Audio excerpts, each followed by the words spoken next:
looking, throwing in the end zone. Caught it! Montana, touchdown, John Taylor. Young to the air, Young to Jerry Rice, touchdown San Francisco. Young stumbles on the way back and fires up the middle. Pass is caught by Owens. Hello and welcome to the 49ers Plus podcast. I'm Al Moriello, and this is your source for the most objective 49ers discussion and analysis, plus timely and entertaining sports and pop culture topics. And today we have an all-Niners show, a reaction show of the 23-17 loss at Minnesota. We're going to be starting off going over some high-level stats, how at least to me this game was eerily similar to last year. We're going to be talking about Pro Football Focus grades on offense and defense. We're going to dive into the offense, what worked, what didn't, and then dive into the defense and discuss what worked and what didn't. And essentially it was just Fred Warner that worked.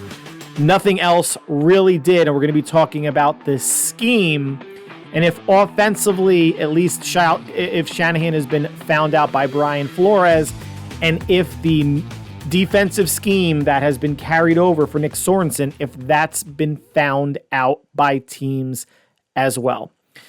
All Niners today. Let's get right into it. Let's talk Niners. Completely disheartening game.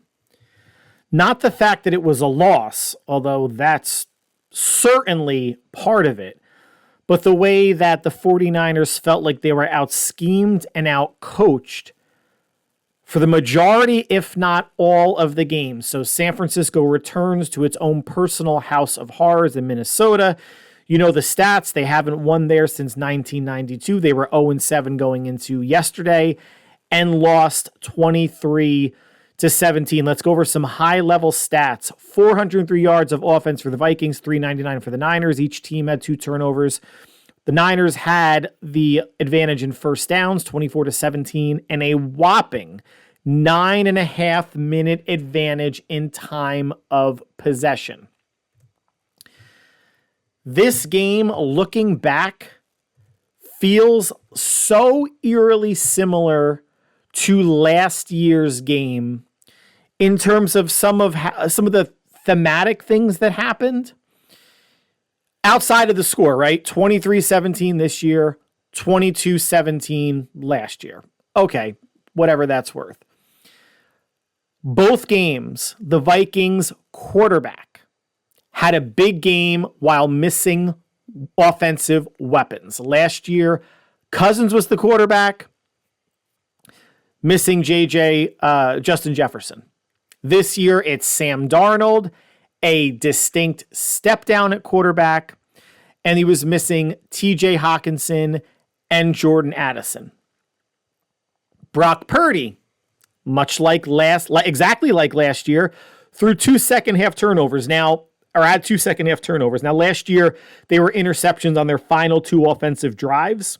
This year, it was an interception and then what wound up being called a fumble that was caught out of the air. The ball just slipped out of his hands. But regardless, 2 turnovers in the second half again for Brock. And then lastly, we got to experience another awful coverage call, which led to a big touchdown and almost a momentum-changing touchdown for the Vikings. Last year was Steve Wilks calling a zero blitz, having everyone on an island manned up, and Charvarius Ward had the ball wrestled away from him by Jordan Addison. That call by itself would have been bad. The fact that it was third down at the end of the half with about 20 seconds to go made it egregiously worse. This time, it's the Vikings getting the ball after the Niners went for it on fourth down. I'm going to get into that in a second. Vikings up 3-0 at their own 3-yard line. Sam Darnold hits Justin Jefferson on a 97-yard pass, gets behind George Odom, who was covering him. Don't ask me why. And Jair Brown, the other safety, takes a bad angle, and Jefferson takes it to the house 10-0 Vikings in the first quarter. Jair Brown, after the game, said that it was a communication snafu. He's got to communicate better and not leave his safety hanging on the back end.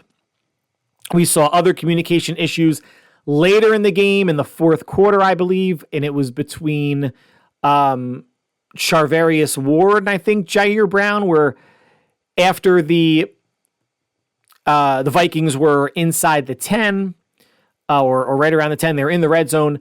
Play action, both Ward and whoever he was with decided to cover the tight end. No one took the receiver, Naylor, who leaked out to the corner for a wide open touchdown. So communication,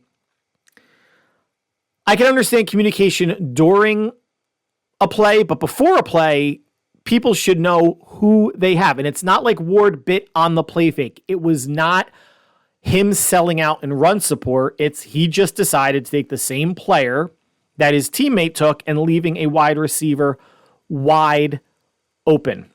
Let's go back to that big touchdown by Justin Jefferson. Why was Charvarius Ward or Diamador Lenore not on him? Why do you have George Odom on him? Now, the other side of the formation, if you're looking at it from from behind the play, at least from the 49ers perspective, lined up, you had two receivers to the left, George Odom covering Justin Jefferson, and I think Diamador Lenore or Charvarius Ward was on the right-hand side of the defense and came on a delayed blitz after Darnold hiked the ball. So then you still had Odom on Jefferson with Jair Brown over the top, and I'm not sure who was covering the other player that was split wide. Why are you putting schematically, Sorensen, your defense at a disadvantage, right? There could be something to be said for having Charvarius Ward shadow Justin Jefferson all game. Didn't he do that to DK Metcalf both games last season? Haven't we seen, let's go back 30 years to someone like Deion Sanders doing it, just following the number one receiver around? I know this is a zone-heavy team that plays cover 3, that wants to win with their front 4 and cover 7 on the back end, but can't you figure out when you have such a dominant receiver like Jefferson how to take him away somewhat? Now, if the mentality this game was let Jefferson get his, they have no other receiver that can hurt us with Addison out, they have no tight end that can hurt us, and we'll see if we can control the running game. Well, they failed across the board. Make no mistake, everybody had a hand in this loss, from players to coaches across the board. It's a team effort to lose a game like this. The secondary is not the strength of this team. It's still the defensive line. But I think the secondary could be more of a strength if Sorensen played defense, and I'm going to get to this later, the way other teams, specifically the Vikings and how Flores dialed it up, where you're sending pressure, I don't want to say relentlessly, but Sorensen barely sends pressure. And when you have, and Sam Darnold's not a good enough quarterback to be picking apart the Niners defense the way they did, but if the Niners are going to sit back in zone for the majority of the time, once you get to a Stafford, a Dak, a Patrick Mahomes, Kyler Murray to a certain extent, Baker Mayfield's playing pretty well, they're going to pick this defense apart no matter how many Pro Bowlers they have on it. I'm going to get into that more in a few minutes. Let's talk about Pro Football Focus grades, the 5 highest on offense. Debo, who had a day, went over 100 yards. Trent Williams.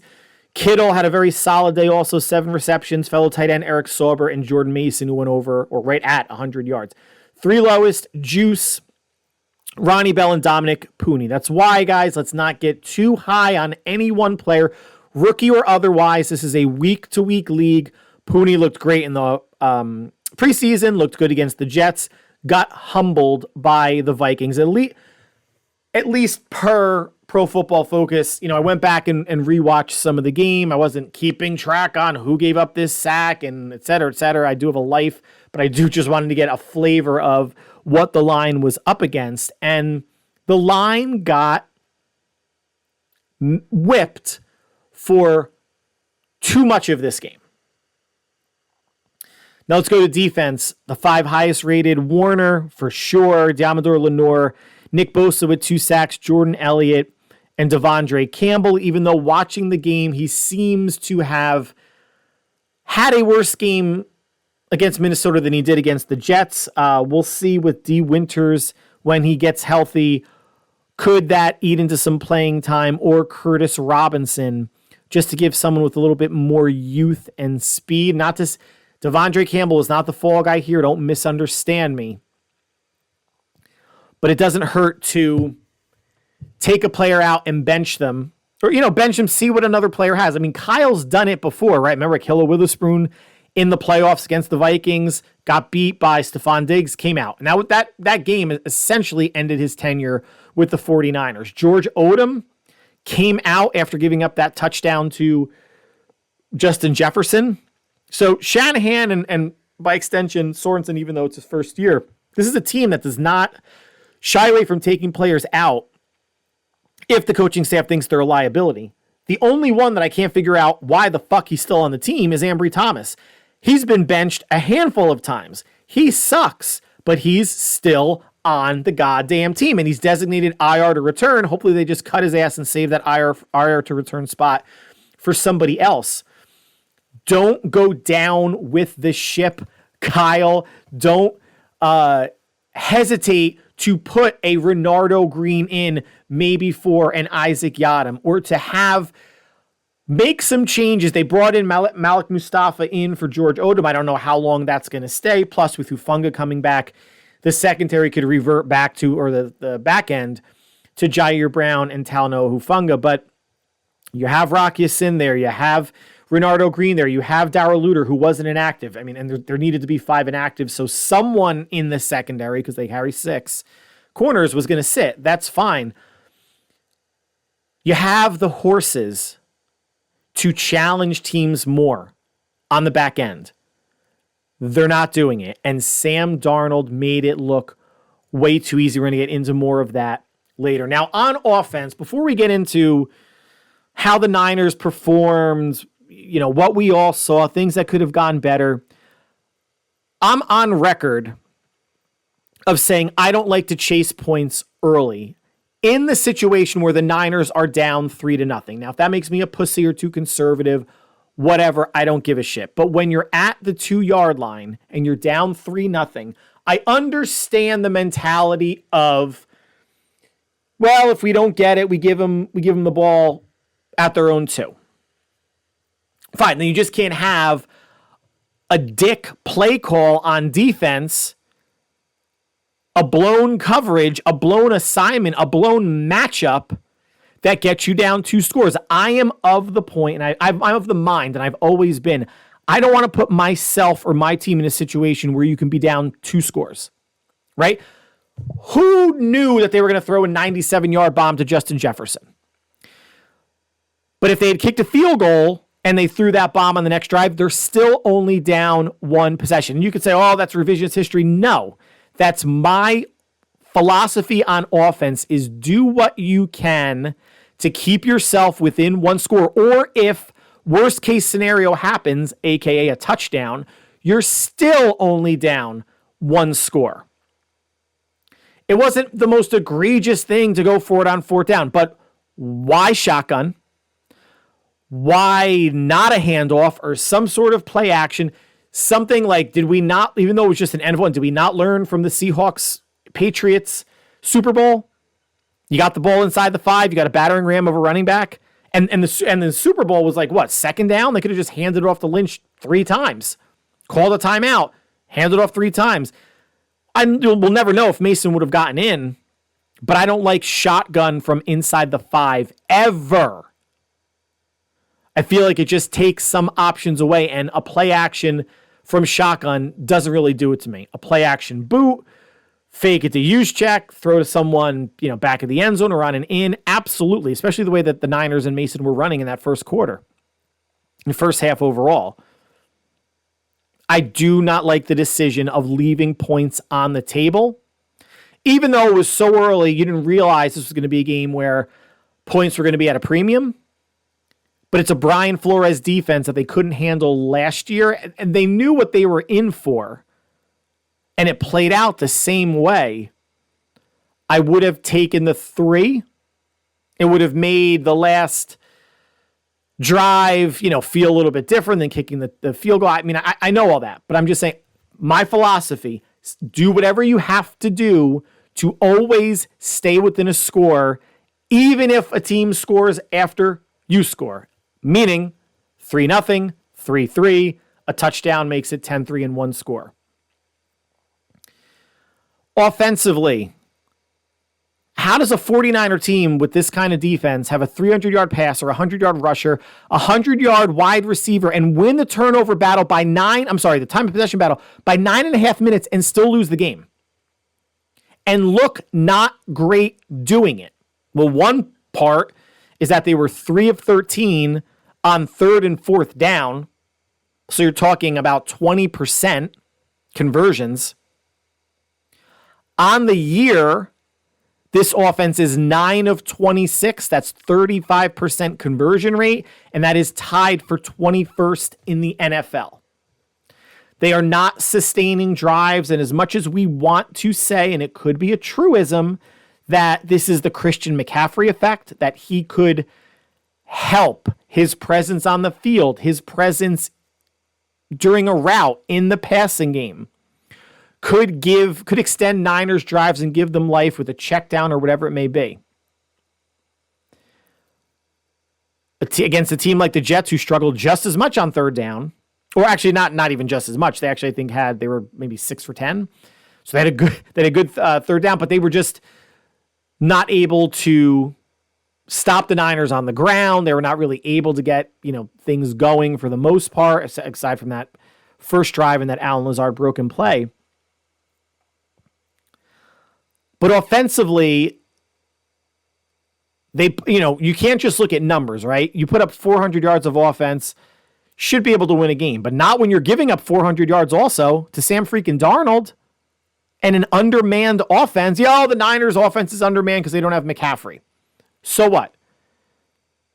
Mason showed week 1 he can go over 100 yards. He showed again against the Vikings he can get to 100 yards on the nose. And of course, offensively, based on Twitter twats that are out there, Brock Purdy's taking too much of the fall. I'm going to be judicious and say, and we're not going to put coaching in here, but just from the player's standpoint, 50-50 offense and defense share the blame for the loss. Now, the Twitter twats are saying that Brock looked awful. He performed like a 7th-round pick. Yeah, I get he didn't have a great game. I get he had 2 turnovers. The interception to Juice was a bad read, a bad decision. Threw it behind him. Bad luck that it got batted twice and intercepted. And then the int that turned into a fumble, the ball slipped out of his hands. It happens. It sucks, but it happens.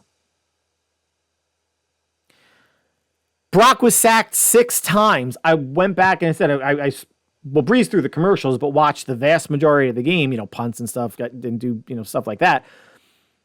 There were times he held the ball too long. So you want to call some coverage sacks? You call them coverage sacks. And that's a nod to Minnesota. But there might have been 4 of those sacks where the O-line got beat. Whooped. And whether it was just beaten, they got beaten by the man in front of them, or couldn't figure out a blitz or a stunt or who to pick up. I thought the point of zone blocking, I don't know if Shanahan really runs that exclusively, is in a way to block the man in your area. You could pass people off if you have to. It's really only with runs, if you're running a counter or a sweep, where the offensive linemen are actually moving from left to right. But in pass protection, you're not extensively moving away from significantly from where you lined up. But there still is that confusion on, it looked like some inside stunts, or if 2 players were coming on the outside. I don't understand schematically, and this could just be a bust on the offensive line's part, in which case it's like, why did you bust? You've been an offensive lineman for God knows how many years of your life. When you have 2 people rushing from one side, or even let's say 3, why would you not block the guy running from the inside? Because that's the player that's got the closest or the quickest beeline to the quarterback. I would always let the most outside person go. He still has to loop around, get to the QB, and you're assuming that the quarterback's not going to step up and give himself like another second to throw the ball. Shouldn't you always be blocking, or not always? Doesn't it logically make sense for a lot of the time to be blocking inside out and let that far edge person need to travel the farthest distance to get to the quarterback? Twice wasn't the case. And if you want to say, all right, O-line busts, great. The Vikings confused the Niners O-line. But why are we getting confused about that still? Wasn't that shit that everybody saw in the Super Bowl that should have been cleaned up to a certain degree? These are not robots. They're not cyborgs. They're going to make a mistake. Mistakes, plural. But this is a good enough O-line that you shouldn't have your quarterback on his back 6 times. Now, the coverage sacks, receivers weren't getting open.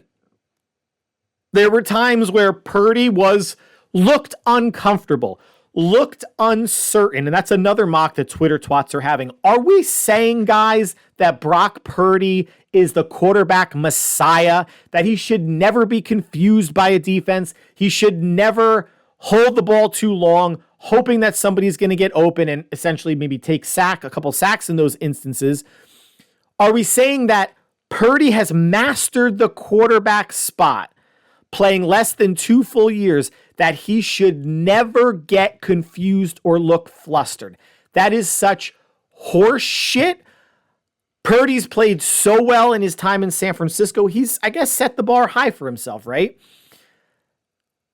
He's allowed to make a bad read, or bad reads, plural. He's allowed to get confused by what the defense initially showed versus what they rolled into. It happens to every quarterback. Purdy told Flores after the game, congratulating Darnold, congratulating Brian Flores, your scheme is crazy. We knew it kind of going in that Flores will run some exotic things. We weren't sure about how much pressure he was going to bring. Brought a lot of pressure last year. Dialed it down significantly against the Giants and Daniel Jones. And I guess he figured, well, Daniel Jones sucks. Independent of what New York Sports Talk thinks, the Giants do not have a lot of weapons. Make Daniel Jones beat us. And he couldn't. The Giants are shit on top of everything else. But the mentality was, we're going to come after Brock. We're going to test the O-line. We're going to make sure that they're going to make the right protection adjustments. They didn't all the time. It's not like he was sacked 15 times, but 6 is still a lot. Anything, I think, 4 or over is a lot, that your line kind of had a field day. But all said and done, Brock Purdy completed 78% of his passes. And remember, no Christian McCaffrey, so we're not talking about 78% of captain check down. We saw Brock Purdy keeping plays alive with his legs, dancing in the pocket, scrambling back and forth. And each time he did that, he found somebody. Whether it was Juszczyk on one sideline, Debo on another, finding Kittle, finding someone over the middle. These are plays that, I shit you not, if Caleb Williams or CJ Stroud or Anthony Richardson or hell, even Bryce Young, even though he just sucks, if any one of those young, highly drafted players did, let's throw in Justin Fields, we'll throw in Lamar Jackson, all highly drafted players. People on Twitter would have been dropping to their knees, and you would have heard the genital slurping from coast to coast. But when Brock does it, per Kittle's words, the water lizard, it was a lucky play where it gets no attention.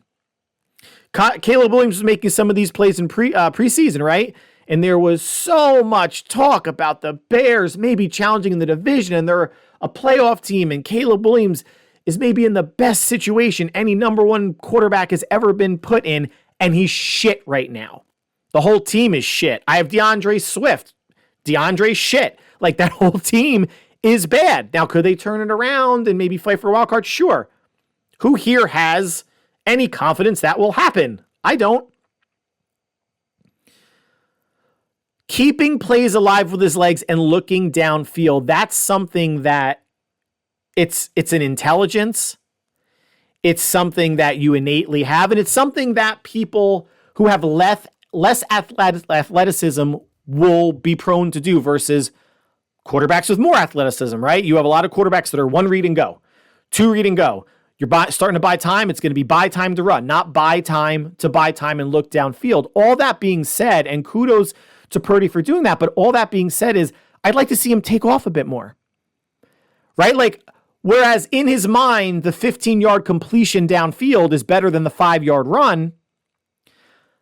You do it enough, and I'm not saying he's going to get 10 carries a game, but that 5-yard run could turn into a 10 or 12-yard run at some point. Or a team decides to, when bringing pressure, spy Purdy so he doesn't pick up those cheap yards. I salute him and commend him for scrambling and still looking downfield. Don't misunderstand. But there are yards to be had if he decided to pull it down and take off more immediately. And it's not, look at your first read and go. But if the second's not there or even the third, then take off. We saw him dancing, even kind of approaching the line of scrimmage slowly, still looking downfield, all good stuff. But if he can break that pocket up the middle or to the side, or he starts dancing and he gets a lane, there's something to be said for tucking it and going immediately. Not every time, because you don't want to forego buying time and potentially getting a bigger play out of it, a bigger chunk. But seeing more of what he did in the divisional round and the NFC Championship game adds another element to the offense and another thing for the defensive coordinator and defensive players to think about. This is a game, guys, where Brock Purdy had more completions, 28, than Sam Darnold had attempts, 26. The recipe for the 49ers to win games is to not have Brock Purdy throw it more than 30 times, and he threw it more than 30 times.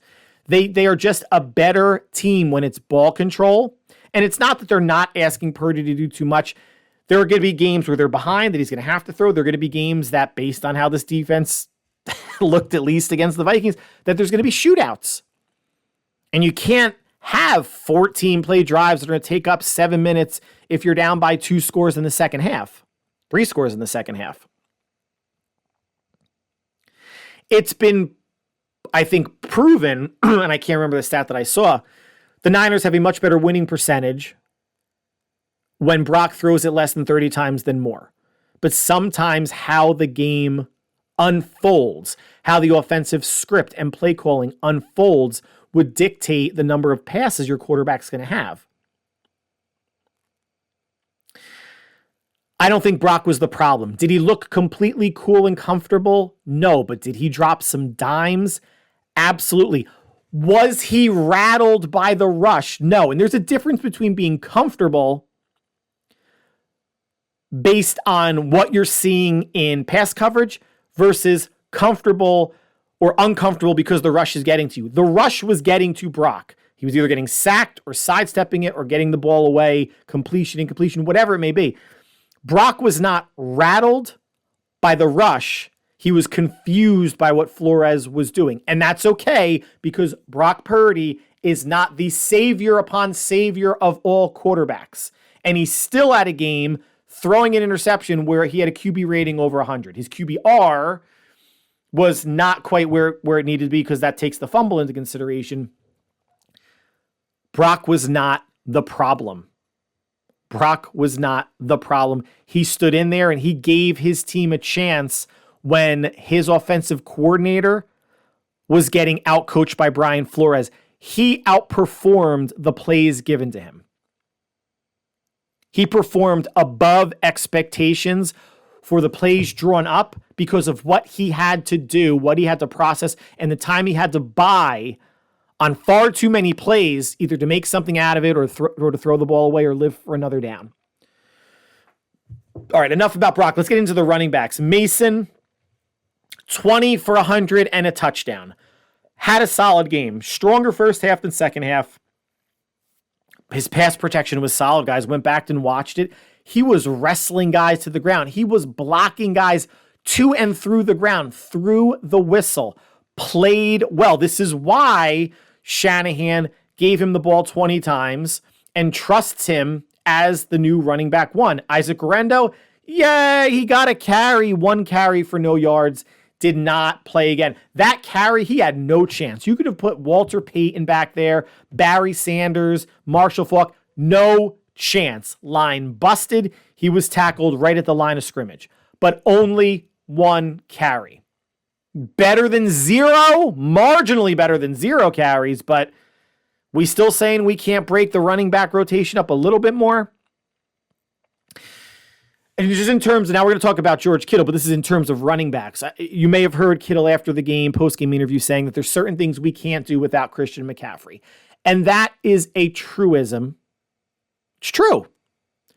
To a certain degree.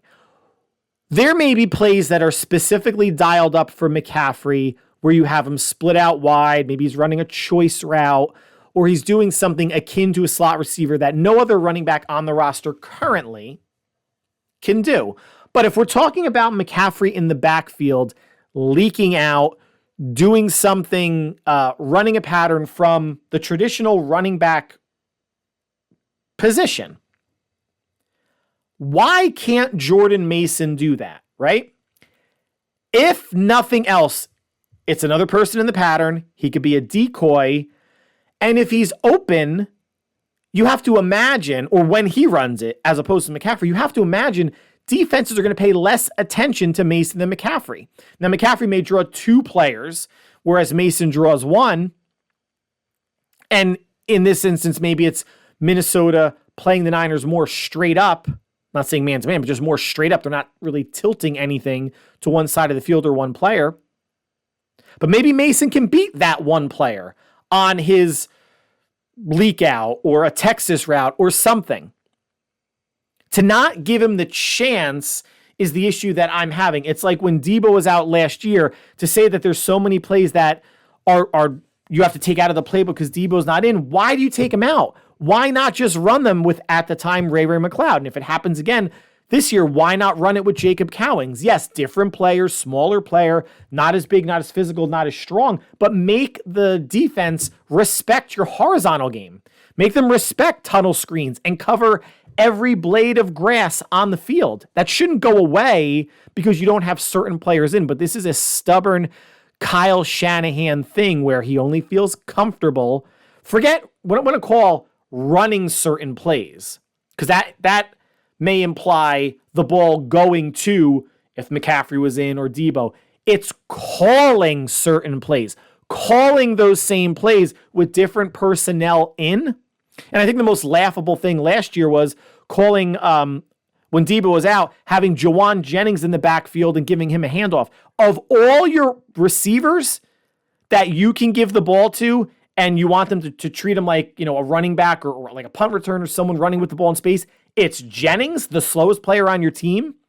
Really? And then here's the other crazy thing. McCaffrey's coming back. Like, I don't think there's any doubt in a lot of our minds, just a matter of when. It's not going to be for the Seahawks game because that's a Thursday night game. Does he come back for the Chiefs? Does he come back for the Cowboys? Does he come back after the bye? McCaffrey will be back. I'm sure they're going to have to monitor his usage, and the way Mason's going, why not? It's not that significant. It's not much of a step down in the running game, but obviously a significant step down in the passing game because Kyle makes it that much of a step down. But here's the crazy thing. Let's just say Mason is running back 1 for all 17 games. He's healthy. He could go for between 1,400 and 1,500 yards on the ground, right? I'm not going to give him 100 yards every game. That's 1,700 yards. He'll be under 100 some games, maybe right around 100, a little over. If he stays healthy, he could be a 1,400 to 1,500 yard back. Kyle, are you telling me you can't work the pass game off that? Are you telling me that having the threat of such a strong running back who is, again, 5 yards per carry 20 rushes for 100 yards.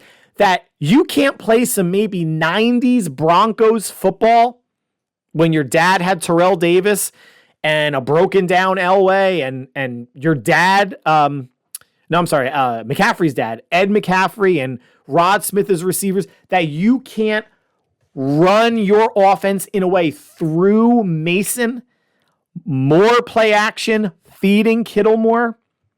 You can't be so dependent on a McCaffrey or a Debo being in. If you are that creative of a play caller that everybody knows that you are, then any chess piece on your team, on your roster, on your offense anyway, should be a movable chess piece. And if you're not willing to move the chess piece around, then the game plan's got to move around. You know you don't have McCaffrey for at least the next 3 games because he was out this game. It can't be obviously a McCaffrey-ish type of game plan. You want to be a power running team, running play action off of that, working the middle of the fields, taking deep shots off of play action, or maybe you're opening up windows, deep windows on ins. Again, maybe off of play action or not. Adjust.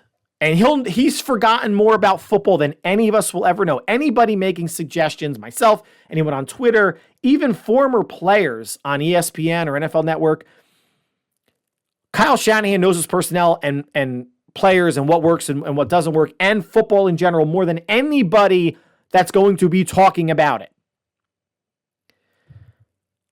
But I would like to stop hearing excuses about, well, without CMC or well, without Debo. There's too many great players on the offense and a genius at offensive coordinator we're not talking a sea change, to make that slight shift, that slight adaptation from, an offense that relies on a dynamic running back, a dynamic dual threat running back, and everything spins off of that, to maybe now you're a power running team where certain plays, different plays maybe, or maybe even some of the same plays, can run off of that philosophy. Mason's a beast. Is there going to be a game where he probably runs for 50 yards? Sure. Absolutely.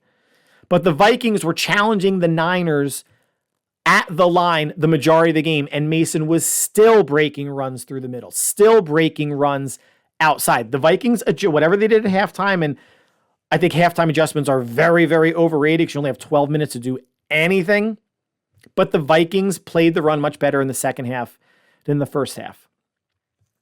O-line I touched upon, 6 sacks, numerous hurries, unacceptable. Players got beat, players got confused in terms of stunts. It happens. I'm not going to say that this offensive line is immune to making mistakes, but they got to pick their game up. After the first quarter, once okay, it's going to be this kind of game. It's going to be this kind of game where they're going to be delaying blitzes. There's going to be stunts. They're going to overload. So we're going to need Mason to step up and protect as a 6th or keeping a Saubert or a Kittle in. But the O-line did not win this game the way they won the Jets game. And receivers, what are you going to say? Debo had a day, went over 100 yards. Kittle was like 77 receptions for 70-something yards. Ayuk is still rounding into form, 4 catches on 5 targets. Although even though he went over 1,300 yards last year, he had games like this. He had some games, and again, he was never a high volume target receiver, which brought up the whole conversation. Is he worth X amount of money if he's not going to get the targets of Jefferson, Hill, Amon-Ra St. Brown, hell, even Michael Pittman? I'm not surprised the first 2 weeks of the season went this way for Ayuk. I think either by his own admission or someone says that he's like about 85% there.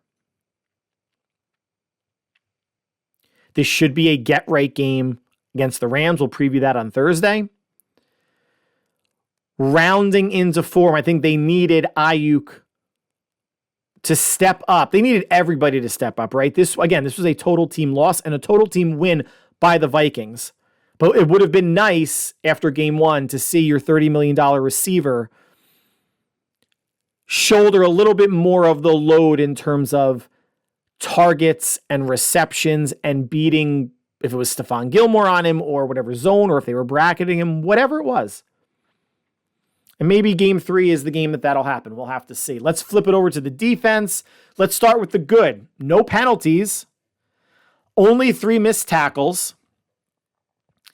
They did have 4 sacks, 3 on Darnold, 2 sacks and by Bosa, and 1 was the grounding by Gross Matos, and 1 on Ty Chandler on that sweep, which looks like he was gonna throw it, and Kevin Givens came in to tackle him behind the line of scrimmage. Better than against the Jets, but the Niners are still in the bottom 10 regarding pressure rate. Bottom third of the league regarding pressure rate in the league. Now, went up against a better line in the Vikings than they did against the Jets. Middle of that Viking line, a little soft. Talked about it last podcast. Thought that they could have some opportunities disrupting some things inside. Didn't necessarily happen. But they did get to Darnold 3 times. The pressure rate, though, is a reflection of the front 4 not winning. Or not winning. When you're bottom 10, you're not winning nearly enough. I don't know how quickly, or if at all, Sorensen and Shanahan are going to make any sort of adjustments.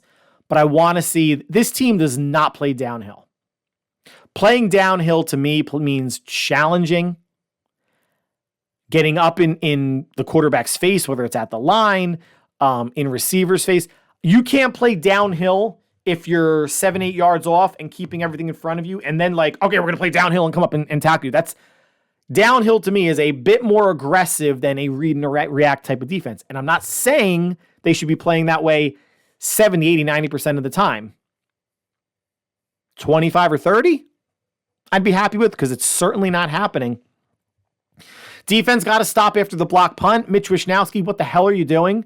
Just watching a guy dive on the ball and then getting up to run? Could have saved, 15 yards, 20 yards?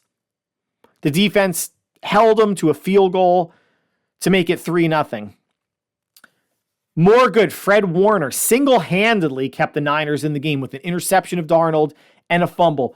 Both were inside the Niners' 20. One was at the goal line. Now think about how lucky San Francisco was to get those turnovers. Now the interception, Warner kind of read that. He drifted back and then kind of dove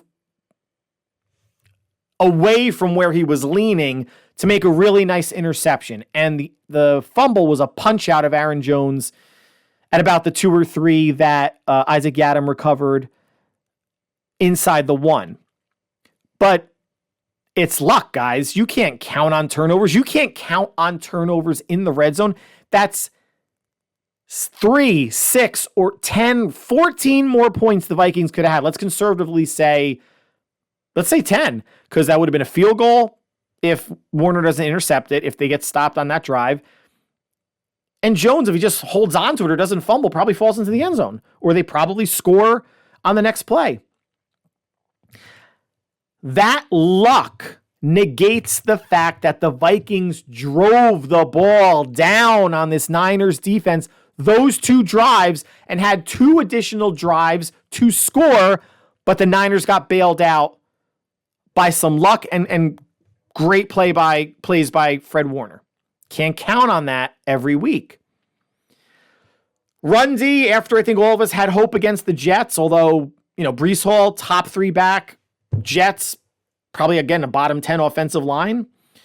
Maybe too early to say that. Bottom half offensive line. Got shredded in the run. 24 for 146. That's 6 yards a carry.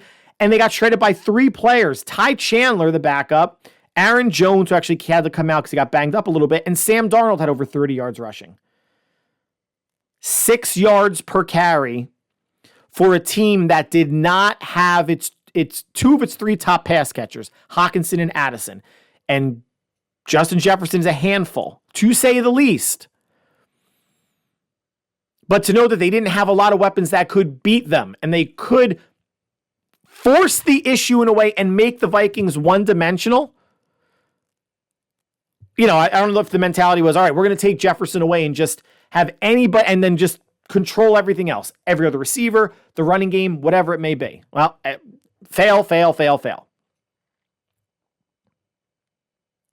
The Vikings ran inside well. They ran inside with strength, with Chandler and Jones, and they got to the edges. It looked like last year again. It got to the edges more easily and frequently than I think any of us hoped. And that's with Gross Matos playing and Bosa being in there. So you have two D ends that should be able to set the edge pretty well. But then you also saw behind it linebackers or safeties getting caught looking inside. Even though it was a sweep, even though it was a clear outside run, getting caught, maybe losing where the running back was, going inside and the running back getting around them. Fred Warner said after the game in the interview, got to be smarter, got to play smarter. There's too many good players to really play dumb that often during a game. Are players going to get fooled? Sure. There's some times where there's a great play call or a great route run or great moves by running back. You tip your cap. It's not what this was. Like, there was too many busts in the run, in the pass, trying to make tackles. And those plays weren't even missed tackles because the players weren't even close enough to the running backs to make a tackle. Darnold made it look too easy. Way too easy. And if some of that is because he was with the Niners last year and he saw the coverages and you heard during the broadcast that his eyes immediately go to where's 54? Where's Warner? Okay, then that's, at least there's familiarity with that defense, but it seems like the defense was schematically they were going to stay the same in a cover 3, but there weren't enough differences and wrinkles and variations to change up what Darnold saw last year versus what he saw yesterday on Sunday with Sorensen running the plays. We talked about the bomb to Jefferson with two safeties covering him. Where was a cornerback? Schematically, you have to, as a coach, put your players in the best position to succeed. How is it a position to succeed to have George Odom, who's a backup, manning up on Justin Jefferson, even with the thought of having Jair Brown over the top? How is that putting your defense and your individual players in the best chance to succeed? It's not. And I haven't heard anything from Sorensen if that was some sort of a schematic bust or they lined up in the wrong spot. But you should never, I don't care what the situation is, at midfield, at your own 20, or inside their own 5, the Vikings' own 5, you should not have a safety on Justin Jefferson. Third downs, awful. Couldn't get off the field, the defense. 7 of 12. 7 of 12 third down conversions. Last week, the Jets were 6 of 10.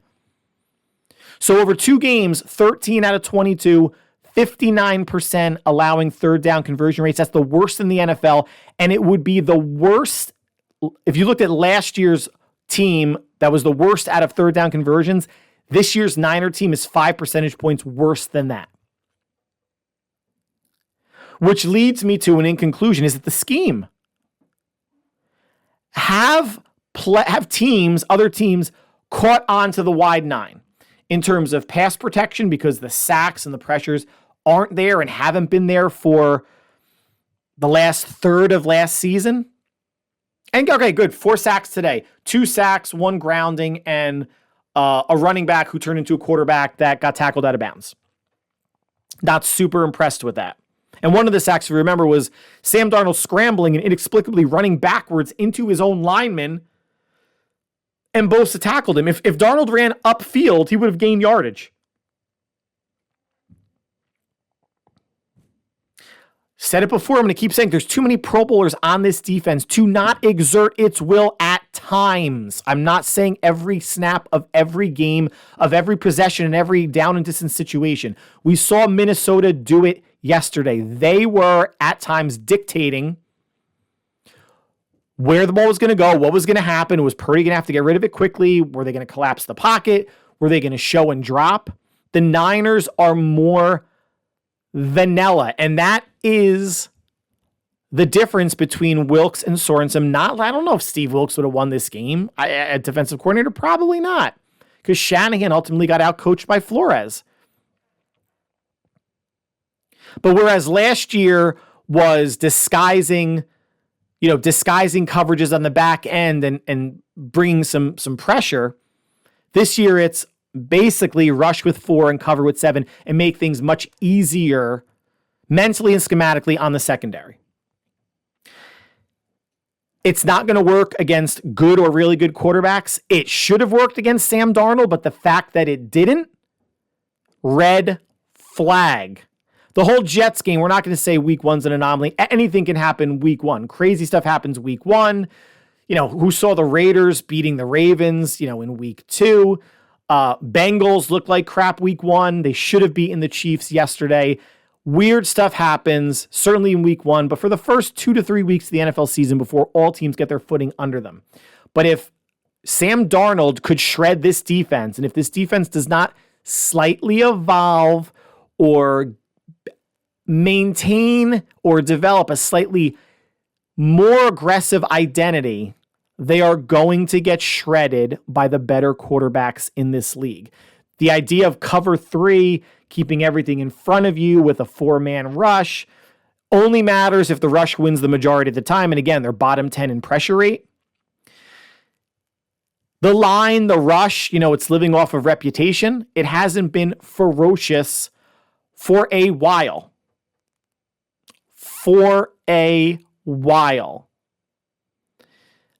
The slogan is going to, I'm not saying no, all gas, no brakes anymore. Come after teams. Get after offenses. That's what I want to see. They have better cornerbacks this year than at any time during Shanahan and Lynch's time here. You have, Sorensen, the ability to play more man coverage and bring 5 or 6 and let your quarterback make a quick decision. And of course, if a completion's made, quick wrap-up tackle. This is a team that regardless is going to play more zone than man. I don't expect a gigantic sea change in philosophy, but it's a defense that the sum is not greater than its parts, and it hasn't been for a while. And if you're going to have this much talent and this high of a cost of defense because the players are so talented, then I think for me, I need to see more dominance. Not throughout the whole game. Don't misunderstand what I'm saying. I need to see more streaks of dominance. Getting off on third down, getting more sacks, more pressures, more hurries, more streaks of dominance than what we are currently seeing. And maybe that can start week 3 at Los Angeles against the banged up Rams team. But I'm going to leave you with this before I do my breakdown on Thursday. Cooper Kupp's in a walking boot. There's no Puka Nacua. Tight end Tyler Higbee is on the PUP list or IR. They're going to be missing multiple offensive linemen. They got rolled in Arizona. Can't you just see the Niners still struggling in this game? I don't care if it's a division game. Arizona ass-rolled them yesterday. Can't you see the Niners struggling? I can. I'm going to think about that more before we break it down on Thursday. But like always, that's going to conclude the 49ers Plus podcast for today. Like always, I want to thank you for taking time out of your busy day to make us part of your listening routine. Next podcast is on Thursday. Enjoy the Monday night game, Philadelphia and Atlanta. Whatever you're doing between now and Thursday, stay happy, stay healthy, and stay safe. And we will talk soon. Take care.